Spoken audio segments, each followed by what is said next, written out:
menempa profesionalisme penjaga negeri.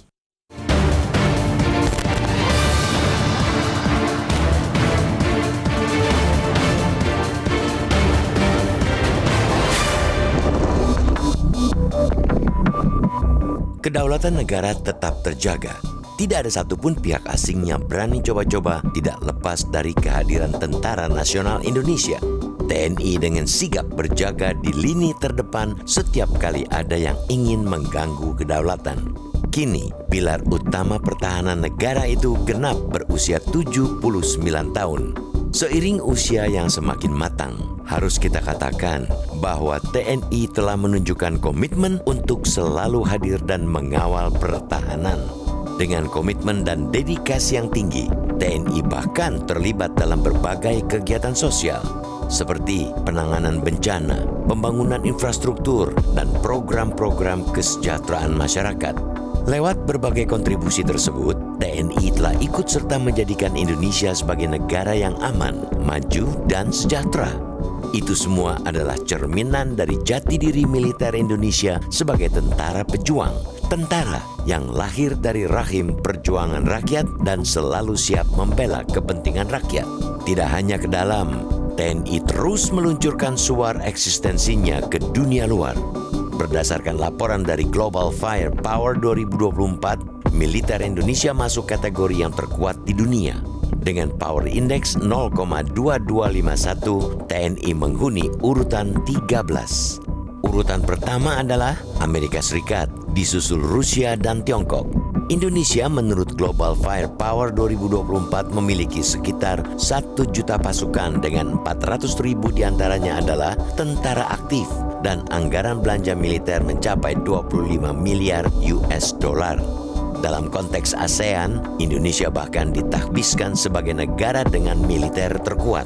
Angka itu tentu patut diapresiasi di tengah fokus pemerintah Joko Widodo Ma'ruf Amin yang masih mendahulukan kesejahteraan rakyat ketimbang menggenjot dunia pertahanan.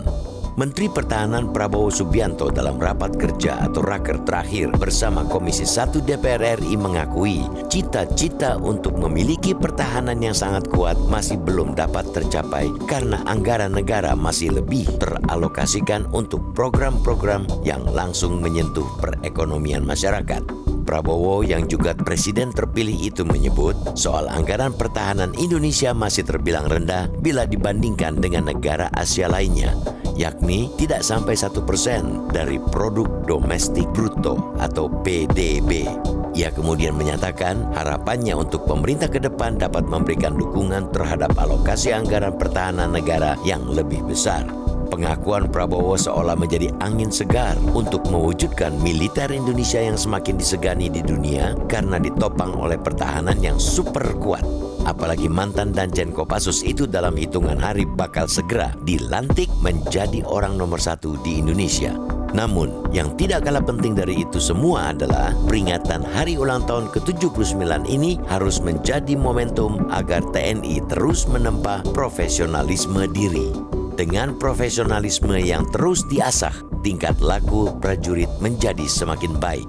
Panglima TNI Jenderal Agus Subianto bahkan menekankan wujud dari profesionalitas itu adalah prajurit TNI mampu memberikan penyuluhan tentang hukum dan hak asasi manusia atau HAM. Hal ini dinilai sebagai upaya internal TNI dalam memperbaiki kekurangan.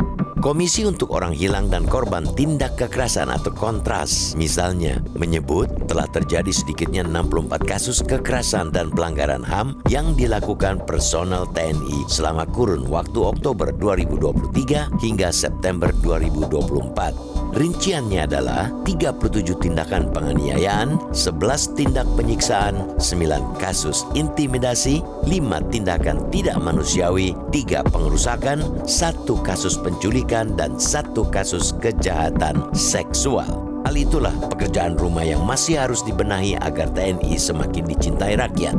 Catatan buram dari Kontras itu jangan langsung diartikan sebagai kado buruk bagi ulang tahun ke-79 TNI.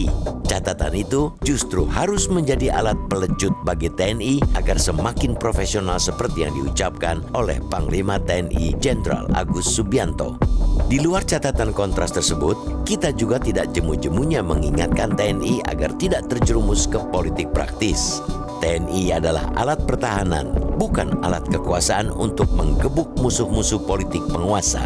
Keterlibatan dalam politik praktis hanya akan merusak citra profesionalisme TNI dan mengganggu stabilitas demokrasi yang tengah dibangun.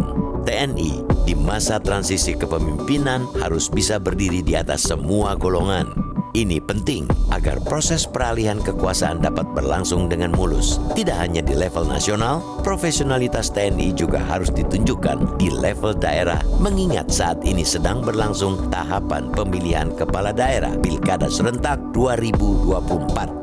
Dengan tetap berpegang pada prinsip ini, TNI akan terus menjadi pilar penting dalam menjaga stabilitas politik dan keamanan di seluruh wilayah Indonesia selama masa transisi tersebut. Selamat ulang tahun yang ke-79 Tentara Rakyat kami, TNI. Tunjukkanlah TNI modern bersama rakyat siap mengawal suksesi kepemimpinan untuk Indonesia maju. Dirgahayu.